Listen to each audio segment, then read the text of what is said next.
es promovamos la vacunación de niños. Fuimos a ver al doctor Juan Ramón de la Fuente, en aquel entonces secretario de Salud, y obviamente una gente también muy sensible, muy entendible de la problemática de salud en el país. Le pareció excelente la propuesta y la fundación nació con el programa de vacunar a los niños para hepatitis B. El segundo propósito que tuvo la fundación era no pagar el trasplante de hígado, pero sí hacer accesibles los medicamentos de inmunosupresión para que ningún niño, por más que viniera del medio más humilde, dejara de ser candidato a trasplante hepático. Fíjate, como nos vamos a ir a unos mensajes, antes de irme a los mensajes, yo me voy a atrever, David Kersenovich, ahora que regresemos de los mensajes, que tú invites a la gente que nos está escuchando aquí en TV Mexiquense, a ver si puedes invitar a 5 personas, nomás a que vayan a pedir un consejo tuyo sobre algo relacionado con hepatitis. ¿Te parece bien? Está bien. Bueno, vamos a unos mensajes y regresamos.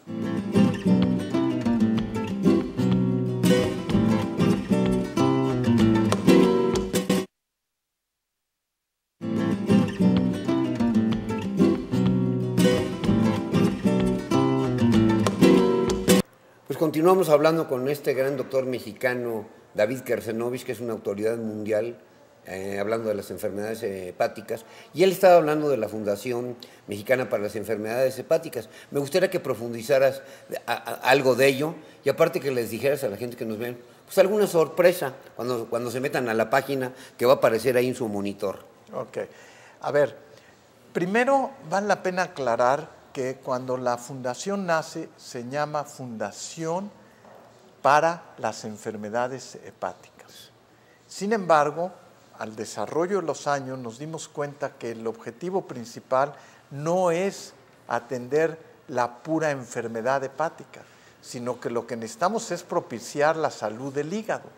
Y entonces al 4º o 5º año decidimos cambiar el nombre y ahora se llama Fundación Mexicana para la Salud Hepática. Fíjate cómo una palabra hace diferencia. Es para la salud hepática y no necesariamente para la enfermedad hepática.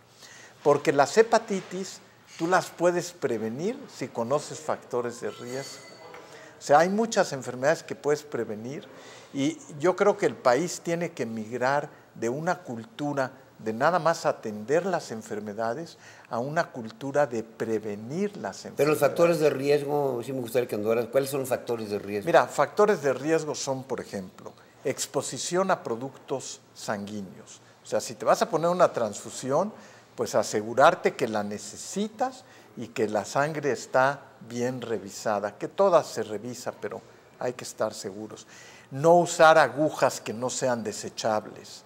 Tratar de evitar el irte a hacer un piercing o un tatuaje más que en condiciones de higiene donde sepas que las agujas se van a desechar. ¿En relaciones sexuales? Evitar tener relaciones sexuales de riesgo.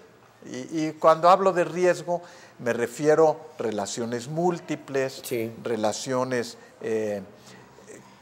distintas en la relación común y corriente. Sí. En ocasiones el uso del preservativo, o sea, hay una serie de medidas para tratar de evitar factores de riesgo, el evitar el consumo de drogas, porque el consumo de drogas no nada más es el efecto del consumo de drogas, sino lo que trae a lo que puedes hacer cuando estás consumiendo las drogas, exposición o si comparten jeringas, etcétera. Pero a través de la Fundación Mexicana para las Enfermedades Hepáticas, o como se llama ahora, me dijiste. Para la salud. Para la salud hepática, ¿ha disminuido el problema? Bueno, déjame decirte, la Fundación Mexicana para la Salud Hepática tiene un portal en la página web. Sí, que la vamos a ahorita la están viendo en su monitor, sí, por favor, véanlo, apúntenlo. Que puede ser consultada y ahí ofrecemos distintos tipos de consejo, desde consejos de prevención hasta consejos en relación a atención. No damos atención médica, pero sí orientamos a la persona que habla a dónde puede ir a obtener su atención médica. Y eso es muy importante porque uno en ocasiones dice, bueno, ¿y dónde me hago una prueba? Eso. ¿Verdad? Pues yo tengo un factor de riesgo, pero ¿a dónde acudo?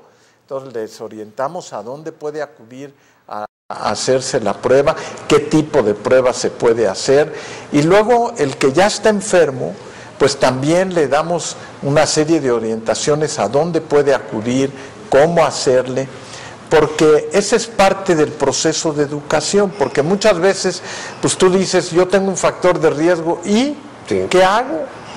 Entonces esa es una función. Y ahí está toda la información. La Fundación para la Salud Hepática tiene varias divisiones. Tiene Fundepa Educa, que ayuda a educar.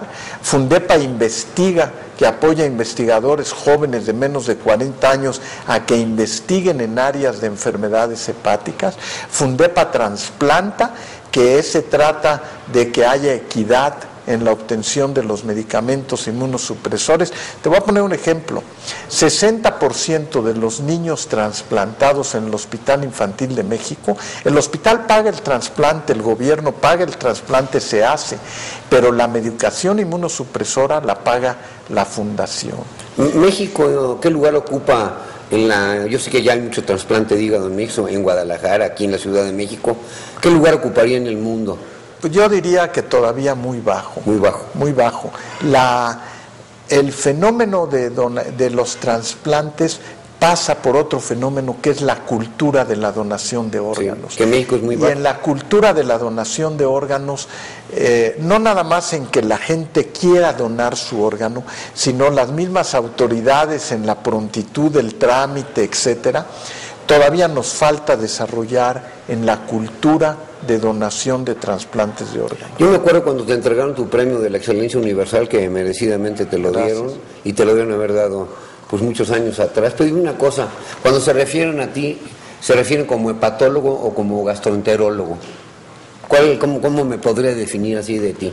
Bueno, no solamente doctor Kersenovich. No, bueno, es que hacemos las dos cosas, ahora voy a explicarme. En la formación del médico, acabas como médico general. Después haces una residencia de medicina interna, entonces también pues acabas de internista. Después de que acabas de internista dices, ahora me quiero especializar, y te especializas en gastroenterología. Y una vez que ya eres especialista en gastroenterología dices, ahora quiero ser hepatólogo, y te especializas en hepatología. Entonces, bueno, el proceso, después de que acabas la carrera, yo siempre les digo, pues toma otros 10 años. La carrera es la base y luego viene el proceso de especialización. Las nuevas generaciones que nos están viendo aquí por el canal TV Mexiquense o en la capital de la República, ¿qué les recomiendan, sobre todo si quieren ser científicos, doctores o están en los rubros que tú acabas de mencionar? ¿Qué les recomiendas a esa generación? Bueno, a ver, la medicina hay que disfrutarla. Sí. Entonces, yo sé que lo primero que tienes que hacer, como en todo en la vida, es disfrutarlo. Entonces, si la disfrutas, no resulta un peso el seguirte actualizando y el seguir estudiando y el seguir investigando. Los cambios en la medicina son tan rápidos que tienes que estar pendiente cada semana de qué pasa, y tienes que seguir leyendo y tienes que seguir investigando. Pero una cosa, fíjate, una gente como tú, que yo sé que te levantas a las 5 de la mañana y a las 6 ya estás en un hospital y que viajas continuamente por todo el mundo, ¿cómo lo hace para estar también en forma? A ver. Bueno, pues yo creo que la mejor manera de estar en forma es estar contento con lo que haces. Y entonces, en la medida que estás contento y que disfrutas esa parte, pues no se vuelve un trabajo. Yo me imagino, quiero pensar, a lo mejor no, que un buen futbolista pues se entrena bien porque quiere estar bien, o un buen cantante de ópera pues no nomás llega a la función y va a cantar, sino que le tiene que dedicar tiempo a prepararse. Y volviendo ahora a los trasplantes de hígado, ha habido operaciones muy exitosas. ¿Qué término de vida le dan a las personas que que reciben un hígado? Yo diría que prácticamente una gente que se trasplanta de hígado y resulta exitoso, que es 85% de los casos, tiene una sobrevida prácticamente normal. Una expectativa de vida, no puedo decir sobrevida, pero una expectativa de vida prácticamente normal. Háblame de dos casos, háblame de un caso que haya sido para ti muy exitoso, y háblame de algún otro caso que para ti haya sido pues el caso más difícil de tu vida. Bueno, déjame tomar primero. El caso más difícil de mi vida es muy difícil de decir, porque hay muchos. O sea, hay muchísimos casos donde uno siente frustración. Lo primero que el médico tiene que entender es tener la humildad de aceptar. Uno, que se puede equivocar. Sí. Dos, que no es Dios. O sea, que hay casos que están por más allá de lo que hagas bien. Sí. Hay casos. Entonces, pues el médico tiene que tener la humildad de tener que decir, no en todos los casos puedes lograr la curación de un enfermo. Y ahí la pregunta muy importante es la calidad de vida. Lo que el médico puede procurar es la mejor calidad de vida de un paciente, tratando de que sobreviva la mayor parte del tiempo que pueda sobrevivir. Entonces, el decir el caso más difícil es difícil porque se mezclan todo ese tipo de cosas. Los casos de satisfacción son muchísimos. No, ya me imagino.